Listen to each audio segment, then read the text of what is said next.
kufanya ibada.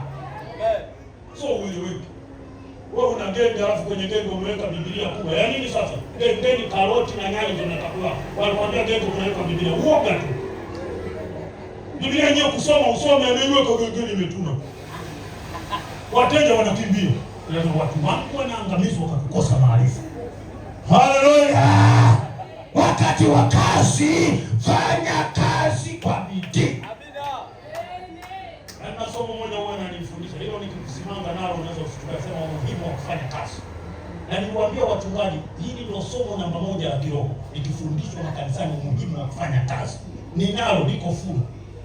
Watu wakifanya kazi, nataka nikwambie katibu upate shida. Watu wakifanya kazi hata hizi dhambi za kurudi nyuma. Mimi sikilize.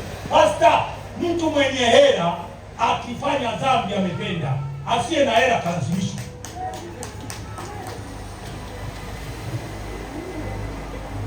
Na hakuna mtu ambaye ana hela alafu msengenyaji. Mimi sijampata.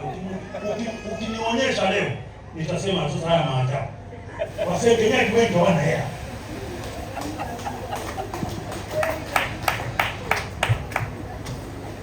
Bwana Yesu asifiwe. Amen. Kwa watu wafanye kazi, waamke mapema kama walivyoamka wakoma wakakutana na muujiza. Amka mapema, ina maana mambo yako yafanye kwa bidii. Amina. Tunakuja kumalizia kwa Bartimayo, kipofu anaomba. Haleluya. Hana macho. Woo! Akasikia Yesu anapita. Wakati nakuja huku kuna gari nyingine leo nimekutana imeandikwa hivi. Hela huna, nguvu huna, hata mkwara.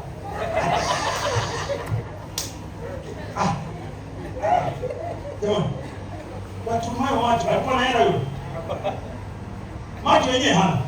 Nguvu alikuwa anazo yule. Sasa ile alipopiga sauti si mkwara. Kuna mtu ana sauti hapo.